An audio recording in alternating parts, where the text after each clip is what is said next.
after that, we're going to go right into the concert. So I thank you guys for coming out this evening. We're going to have fun.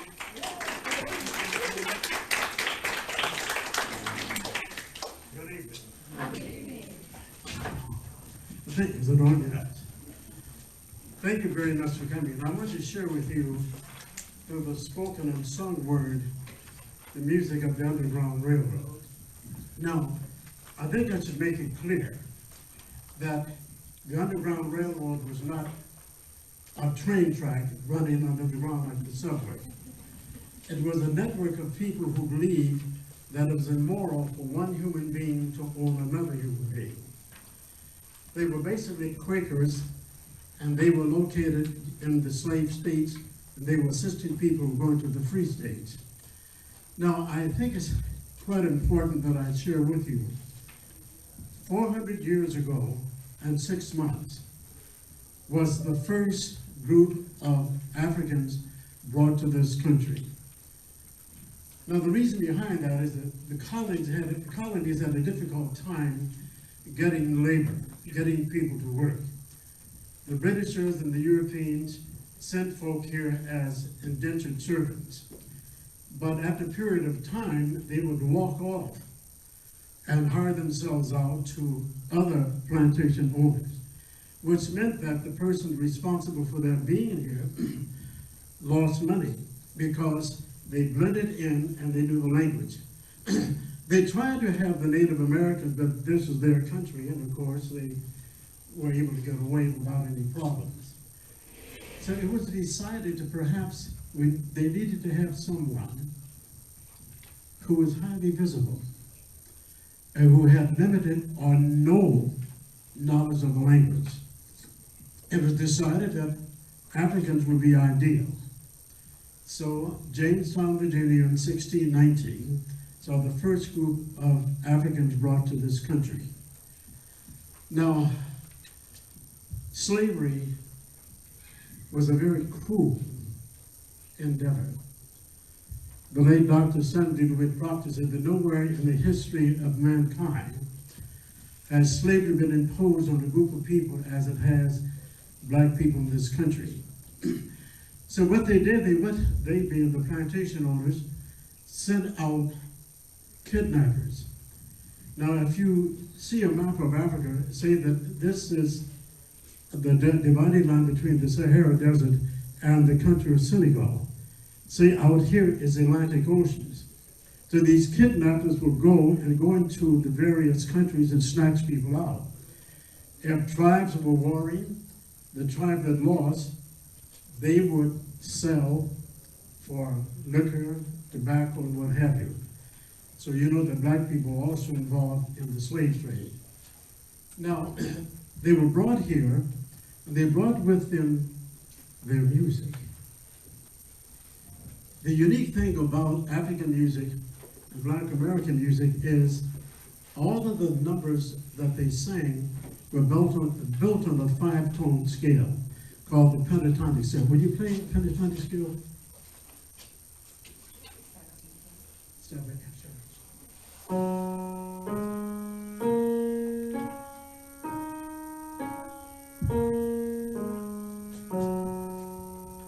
If you sing this solfeggio, will be do, re, mi. Give me a shot. Do, re, mi, sol, la, sol, mi, re, do. The genius is that those 5 tones were the root of the traditional spirituals. Now, when they were brought here, the plantation owners worked them from sunup to sundown, or as they said, from can to can't. But they were free to do what they wanted to do on Sundays. Now, the plantation owner or his minister would gather them up on Sunday afternoons, and they came before them with a book, which we now know was a King James Version of the Bible.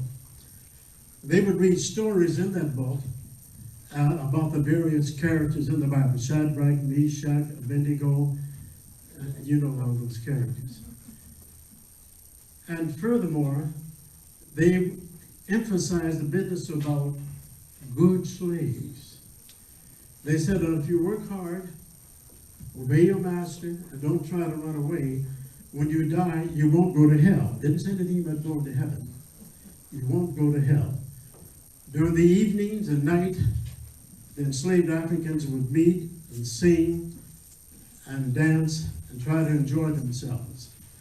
They develop a body of songs based on these characters read to them in the Bible, and these songs are now called spirituals.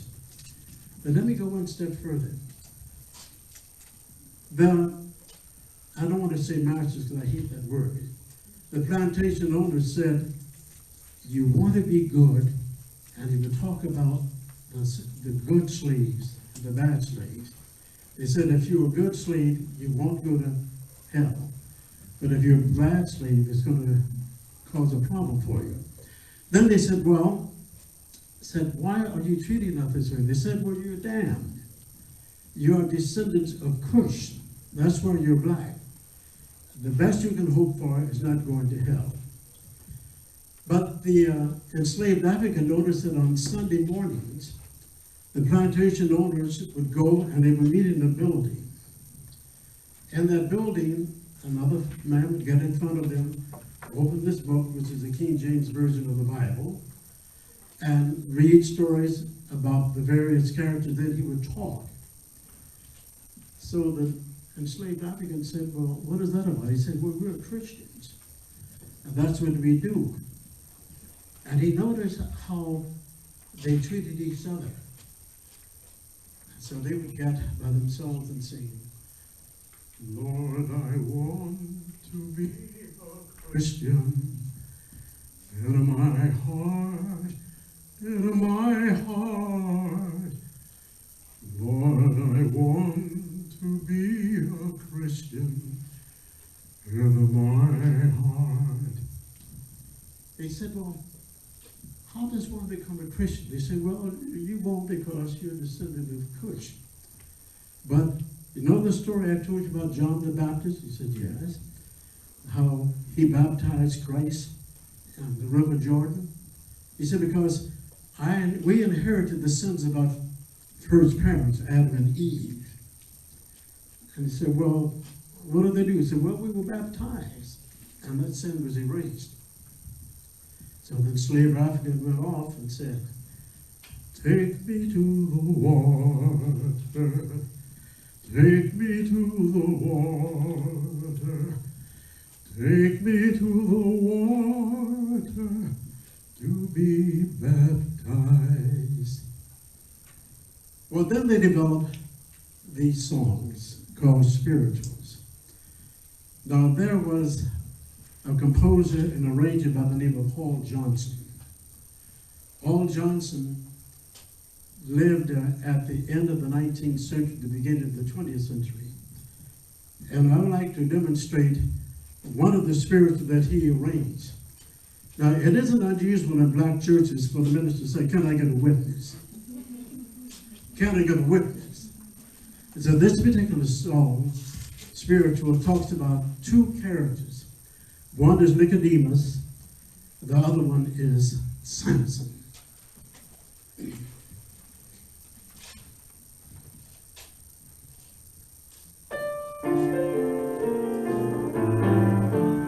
Oh Lord, what manner of man is this? All nations in the hill are blessed. All things that embody his will. He spoke to the sea, and the sea stood still. Ain't that a witness for my Lord? Ain't that a witness for my Lord? Ain't that a witness for my Lord? So is a witness for my Lord. Now there was a man of the Pharisees. His name was Nicodemus, but he didn't believe. The same came to Christ by night. Wanted to be taught by the human sight. Nicodemus was a man that desired to know how a man can be born when he is old. Christ to Nicodemus as a friend. Man, you must be born again.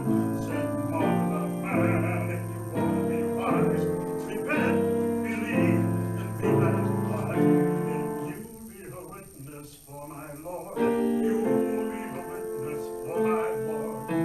You will be a witness for my Lord.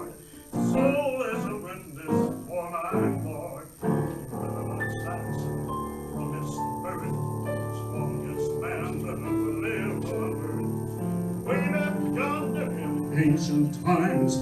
He killed 10,000 of the Philistines. Little Samson went wandering about. Samson's strength was never found out. Till his wife sat upon his knee. She said, tell me where your strength lies, if you please. Samson's wife, she talked so fair. Samson said, cut off my hair. Shave my head just as clean as your hand, and my strength will come like a natural man.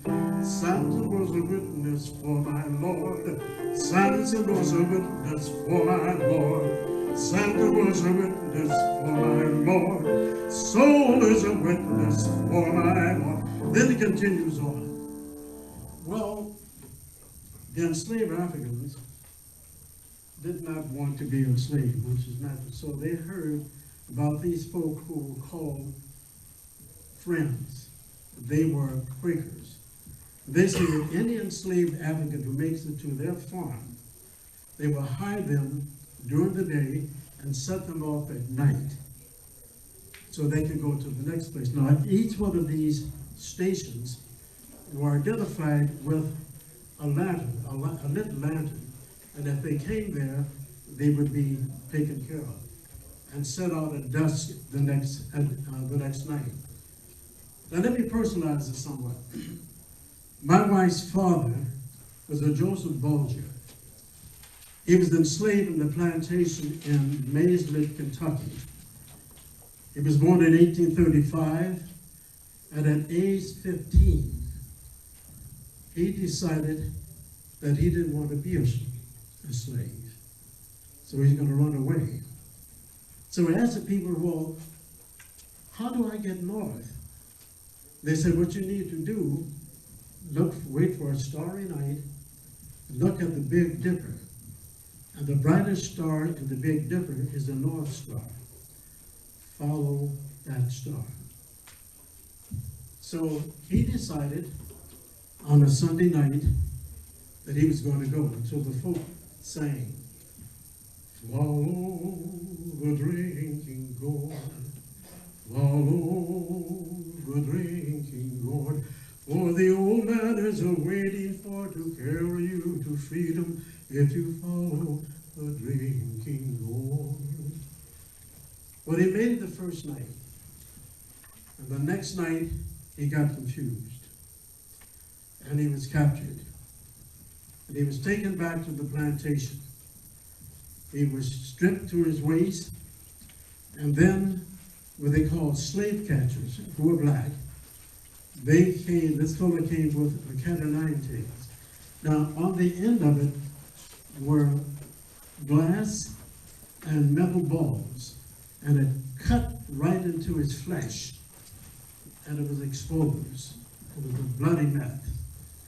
When the plantation owner came over with a canister in his hand, and he poured part of it in his right hand and threw it into the wounds.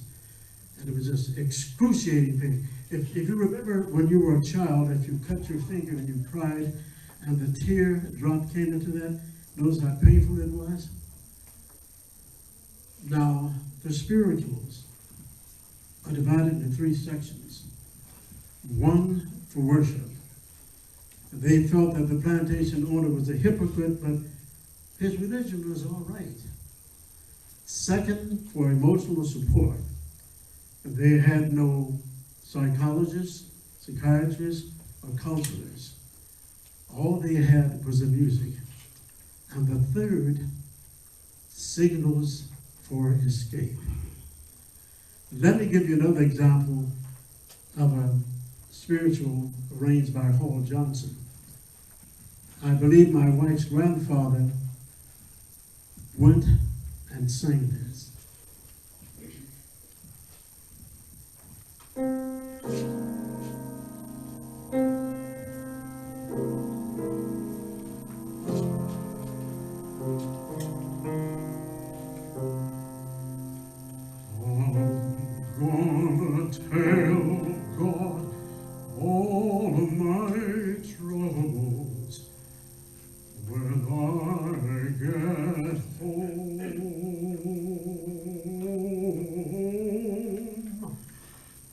I'm gonna tell God all of my troubles when I get home.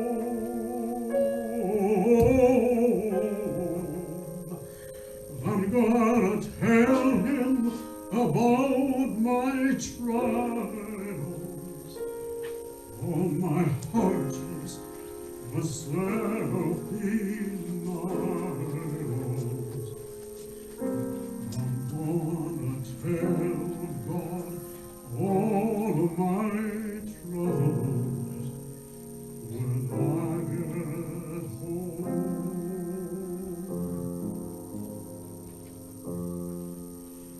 I'm gonna tell him the road was rocky when I get home.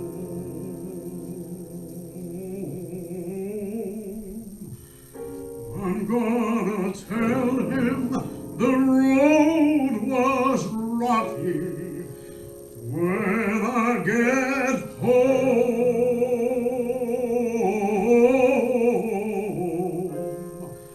And many times I come near a falling if I hadn't kept on going.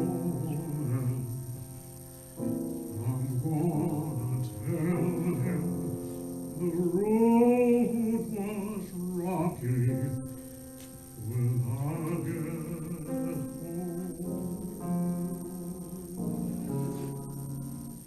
Then he continues on.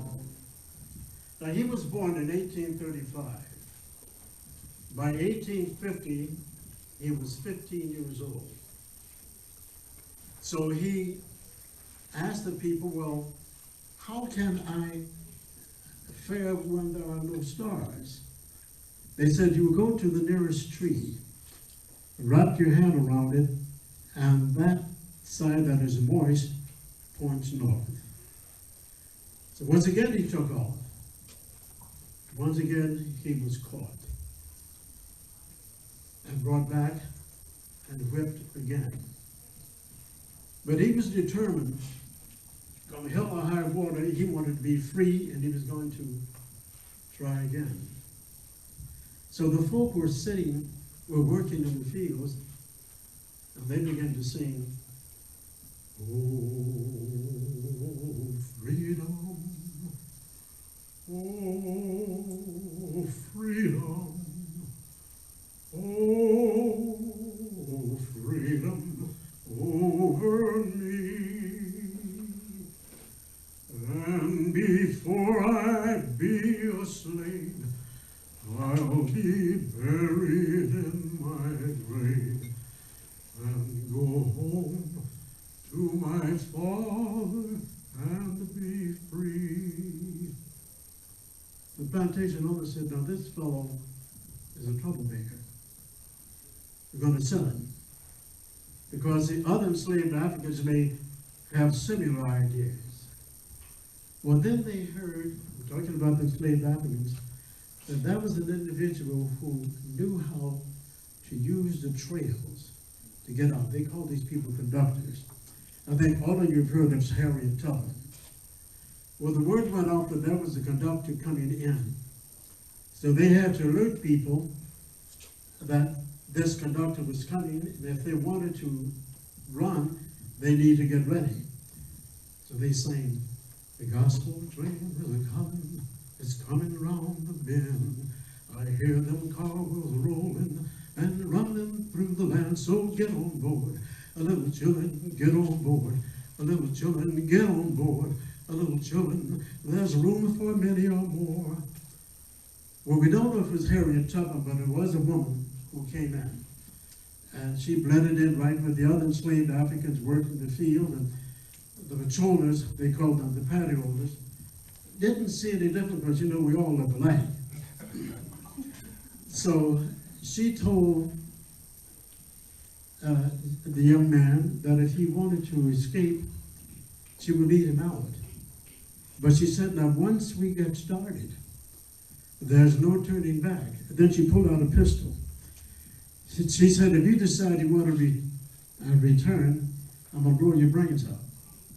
Because she felt that if he went back, he would be forced to tell how she got there in the first place and took them away. Well, one night, she told the other enslaved Africans, instead of singing and dancing for yourselves in the slave quarters, go in front of the big house and sing and dance for the plantation owners and his family. Now, the plantation owners, they didn't have any theaters to go to, so if the enslaved Africans want to sing and dance for them, that's fine. They didn't mind that. Well, they all got together and they started singing and dancing in front of him. But she had to give him a signal to get away. So it became very dark, pitch dark, as my wife said, black dark. She stationed herself right near the end of the folk, and she sang, "Steal away, steal away." They joined her. "Steal away to Jesus, steal away, steal away home.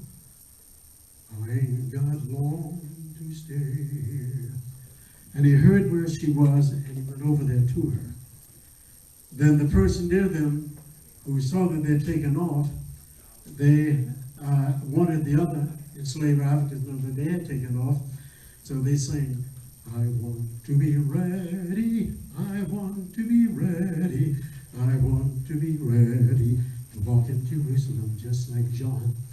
Now John was known that when the plantation owners say, "Go and get so-and-so for me," he would walk, he would run. And that was a signal for them to run. So that's what they did, they took off. And then one of the patty rollers, who the patrollers, noticed that he was gone. They said, "Oh, Joseph Bulger is taken off again. Get the dogs. Pick up his scent." They did that. And so the folk knew this, so they sang, "Wade in the water, wade in the water, children, wade in the water. Gods are going to trouble the water." Because they knew that the dogs could not pick up the scent. So they waded in the water up to their necks. And at a certain point, they ducked under the water, and she led him, holding his hand. And so the patty rollers came to the riverbank, and the dogs were running up and down, and they sort of couldn't find them. At a certain point, they had marshes there, and so they stayed there and caught their breaths. But what they did, they just held their heads up enough to get air.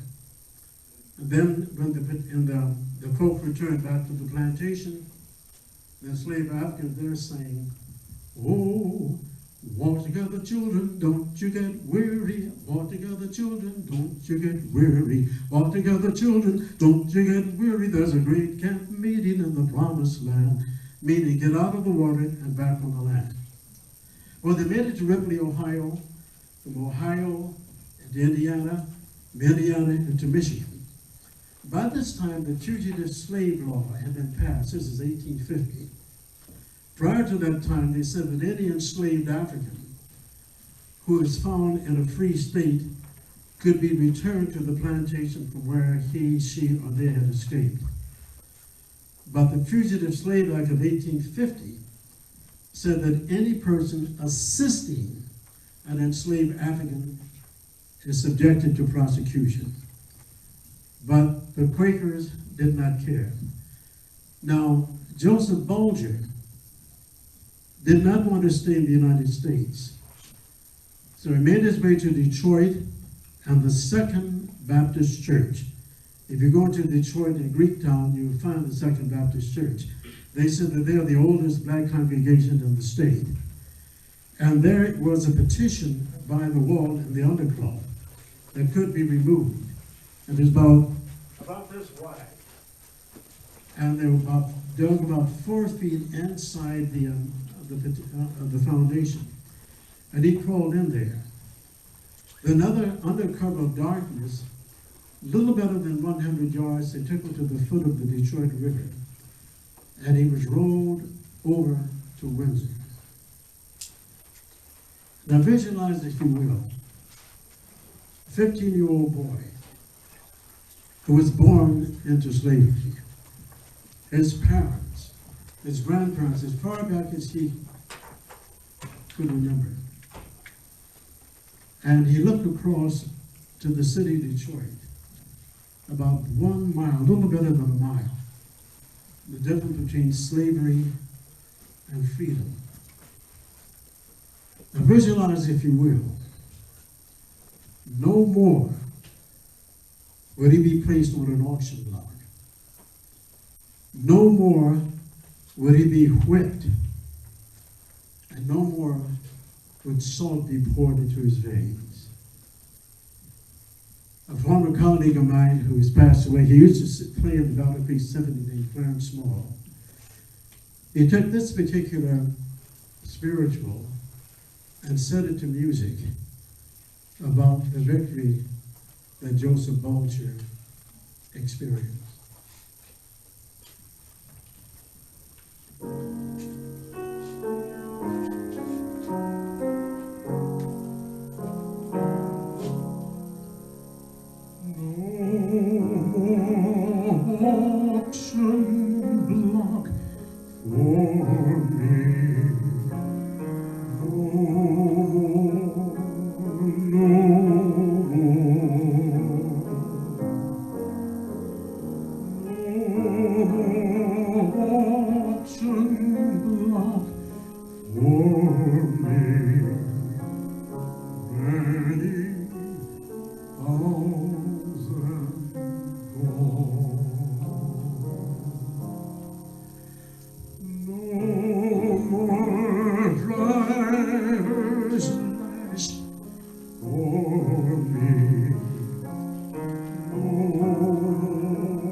Well, the story didn't end there.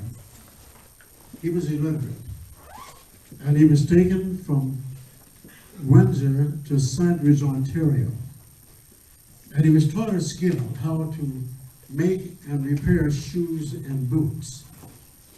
And he stayed there through the Civil War, through the Emancipation Proclamation, 13th, 14th, and 15th Amendments.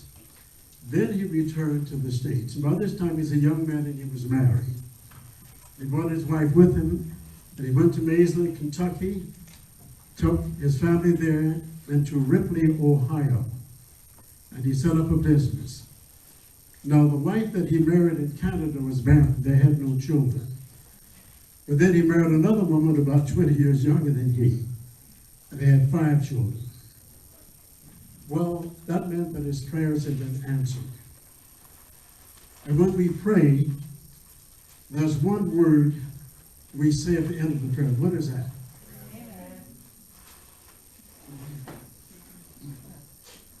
Amen. Singing amen, amen, amen, amen, amen. Everybody sing amen. Once again now. Amen. Tell it over. Amen. Amen. Amen. See the baby lying in a manger on Christmas morning. Amen. Amen. Amen. See him in the temple preaching to the elders on Christmas morning. Amen. Amen. Amen. See him in the garden praying to his Father in deepest sorrow. Amen. Amen.